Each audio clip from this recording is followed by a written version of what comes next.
Hey, what's going on, guys? It is Rob showing you guys what I watched. Yeah, let's get started here. There's a mix of like horror and some sci-fi and even thriller. So I watched The Shallows. I have to say, this is one of the best shark movies in the past like 10 years. They did a really good job with making this a survival film, because that's what it is.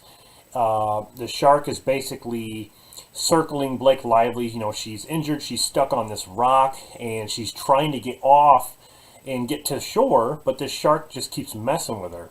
And so she tries to find a way to trick the shark and try to work out a plan to make it to shore.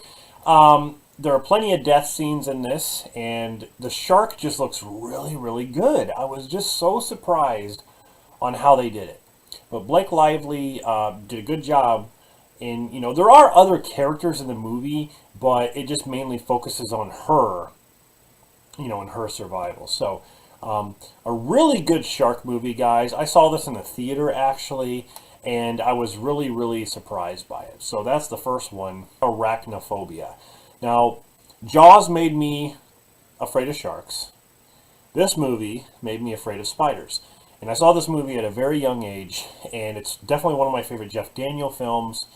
You know, basically, like, the spider comes back from the Amazon and bites this one guy. He dies, and they find out that the spider's breeding and in this small town, and the little spiders are just as deadly. Like, one bite from them and you're pretty much dead. And so Jeff Daniels basically has to figure out a way to find the hive, and you know where the mother spider, or the queen, so to say, is nesting. And it's really, really good. It's really intense. I love the music. I love John Goodman's appearance in this. Just fantastic. I watched the original Witches. This is a movie that still holds up today. And again, I saw this at a very young age, and I still think it's creepy. Some of the painting thing, you know, when the witches first take off like their wigs and stuff like that. You see the Grand High Witch and all that. Just a really, really cool movie, and it makes the remake look stupid. The remake really looks stupid after watching this. This is the Warner Brothers Archive Collection Blu-ray, which is really cool. If you guys can get your hands on it, definitely get it. Because I had the DVD for the longest time. But anyway, the next one is a movie that I wanted to revisit because I haven't seen it in years, and it is Species with Natasha Henstridge.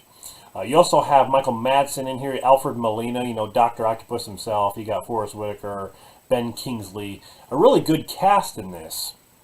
It's about this girl who is kind of like an alien species that basically has sex with men because she wants to, you know, she wants to give birth to a child that's obviously going to be kind of a hybrid, so to say. And that's all she wants to do. That's basically her purpose, and they try to stop her.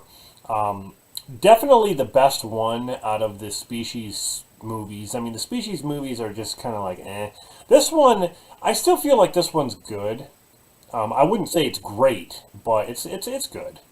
I still think it holds up a little bit.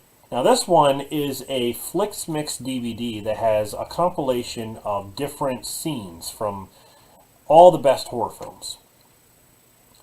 Boogeyman, the Killer Compilation DVD. Now, this is a really cool DVD, guys. If you guys can get your hands on this, definitely do so. This is, you know, when this came out, I grabbed it, and I still have it to this day. It's still cool. It's over 3 hours of stuff on here. But basically, you have some really good scenes from popular horror movies like Friday the 13th, Hellraiser, I Know What You Did Last Summer, The Dentist, all that stuff. A compilation of scenes, and it talks about each of the killers, and a lot of them are shown here. But there's also a really cool, what is it called? The Legends of the Boogeyman character bios and histories. That is a really cool thing on this, where it shows you, you know, the history of these horror characters and like where they came from. things like that. Just really, really awesome. I hadn't seen this in years, and it was cool to revisit it. So definitely get your hands on this. Cocoon. This also has a good cast in it. You have Jessica Tandy, from The Birds and Driving Miss Daisy. You got Steve Guttenberg. You have Jack Gilford, Brian Dennehy. Music by James Horner. They're a really, really good film, and it has a lot of heart, and it's kind of emotional at times. But basically, there's these older folks who kind of lost their edge and will to live. Kind of, they jump in this pool, and at the bottom of the pool, there's like these cocoons, like big, huge eggs. And when they're swimming in the pool, all of a sudden they feel like they're young again. They feel like they can do stuff and like dance and like jump around and things like that. These older people. And, Wilford Brimley's in this, and he's, even at this time, he was old.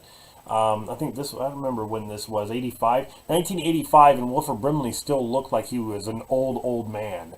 But they start to feel young, and it turns out like Brian Dennehy and some of these other people, they came to Earth to find these cocoons and take them back with them. So, just very interesting movie, and the ending is really good too. There's also a sequel, but yeah, the first one is definitely good. The Intruder with what's his name, Michael Ealy and Dennis Quaid.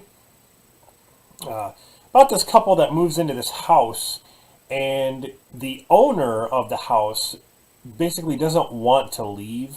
I mean, he does end up leaving, but he just can't accept them like changing things. He wants things to stay the same way and stuff like that, and he kind of gets involved with their lives, even though he shouldn't. Like if you sell the property to somebody, you should have it, go away. It's not yours anymore. You have nothing to do with it. But he just keeps, like, Dennis Quaid is kind of like creepy. Like he like stalks them and shows up like he's trying to be their friend, only because he's kind of got a motive to stay in this house, or at least be a part of the house still. He's just in love with the damn house. But it's good. I really like it. Dennis Quaid is definitely the shining light in this film. So, the next one I watched, I needed to revisit it because the first time I watched it, I was just kind of like, I don't know. Midsommar. Or Midsummer, whatever you want to say. I call it Midsommar, just the way it's spelled. But it's from the director of Hereditary. I don't know. I think this film's okay. I think it's okay. There's some really cool scenes and disturbing scenes in it, but all in all, I just think it's just okay. I mean, there are things in it where I'm just like, you could have just left. There are situations that happen in this where I'm just like, okay, you could have ignored that, or you could have done something different. You could have done this and that. You just think about that kind of stuff. But it's kind of interesting to know, like whatever the folklore or the heritage or whatever is going on here, the culture. It's kind of interesting to see different takes on how they perceive life and celebrate life, and then if they're against any kind of evil or something like that. There's different. There's just a different way of looking at sort of some of these things in this movie. It's not everyone's cup of tea, but whatever. It's okay. I still think the movie's okay. Curve. Basically about a woman who gets in a car accident and she's trapped upside down in her car, and she can't get out, so she basically has to survive and find a way to eat and stay warm and stuff while she's trapped. And this guy comes along, kind of messes with her, and it becomes almost like it's basically a thriller, but it's like a survival thriller in a way. Like this guy who makes an appearance, it's like he's not even really the main focus until the third act, because basically it's about her trying to survive in her vehicle. That's it. But yeah, it's really good. Julianne Hough, I mean, I'm not like the biggest fan, I guess, of her when it comes to movies. I mean, she was good in Safe Haven, But this is another one that I would say she's good and that you should check out, is Curve. One of my favorite horror films of all time. And that is the original Texas Chainsaw Massacre. I have this knife. It's a good knife. What more can I say about the 1974 classic Texas Chainsaw Massacre? This is the Pioneer Special Edition DVD, by the way. I believe this is out of print and it's very hard to find. It's very expensive. I still have mine in very, very good shape. I still love it. I love the whole grittiness, the way the film looks. You know, it's got spots and stuff when you're watching it. It's so good, guys. This movie is weird enough and strange enough to just it just gets me excited to see this weird family out in the middle of nowhere. That kind of reminds me of my aunt that lives out in the country who has a farmhouse. It looks just like her house. Like, honestly, you drive up, you're just like, the only thing that's missing is the generator sound. But you see the house, and I'm just like, man, that's Leatherface's house right there. There's just something about it, though. You know, this group of kids, they go to this abandoned house, their family house, and they find out there's this other house that's behind that house, like in the distance, that is, you know, owned by this crazy family, and the guy who wields a chainsaw, and they start killing people one by one, and yeah, just really awesome. I mean, this is the birth of Leatherface right here. Don't ever watch that Leatherface movie, because that's not the birth of Leatherface. This is the birth of Leatherface, okay? He didn't get a chainsaw for his stupid birthday. That's not what happened, okay? Stay tuned for next week, because I'm going to, again, watch several different movies. And stay tuned. So give the video a like if you liked it, subscribe for more content, and I'll see you guys in the next one.